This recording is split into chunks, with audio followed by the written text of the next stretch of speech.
এখন যে চটকদার বিজ্ঞাপনের যুগ, এই বিজ্ঞাপনের যুগে দাঁড়িয়ে এই মানে বিভিন্ন রকমের প্রতারণা, এগুলো আমি অন্তত আইএস বোর্ডের কাছ থেকে পাইনি এবং তাদের সার্ভিসে যথেষ্ট খুশি।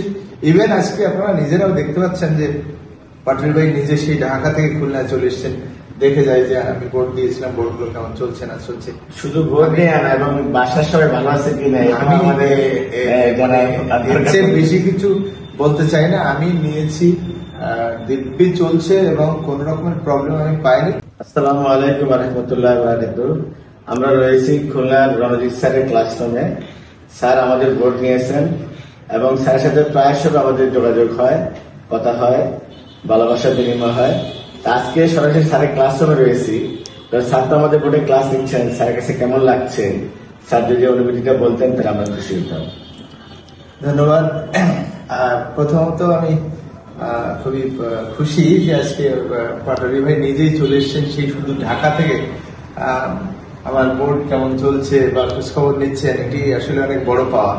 এটি অন্যান্য বোর্ড কোম্পানিগুলো করে কিনা আমি জানি না, কিন্তু মোস্তফা পাটরি ভাই এনার মানে এই যে আন্তরিকতা, এটি আসলে কোথাও পাওয়া যাবে বলে মনে হয় না।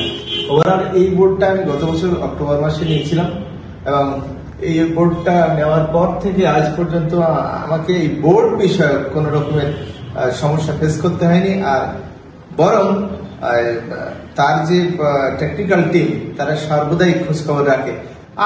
আমার কোনো সমস্যা নাই, তার টিম ফোন দিয়ে জিজ্ঞাসা করে, স্যার আপনি বোর্ডটা কেমন চলছে, কোনো সমস্যা হলে আমাদের জানাবেন।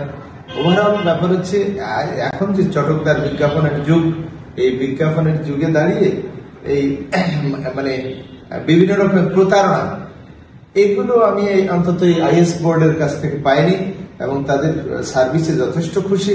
ইভেন আজকে আপনারা নিজেরাও দেখতে পাচ্ছেন যে পাটরি ভাই নিজে সেই ঢাকা থেকে খুলনায় চলে এসছেন, দেখে যায় যে আমি ভোট দিয়েছিলাম, ভোটগুলো কেমন চলছে না চলছে। শুধু ভোট নিয়ে আনা এবং বাসার সবাই ভালো আছে কিনা আমি বেশি কিছু বলতে চাই না। আমি নিয়েছি, দিব্যি চলছে এবং কোন রকমের প্রবলেম আমি পাইনি।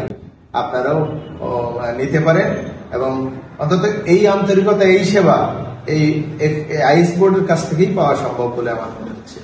সবাইকে ধন্যবাদ।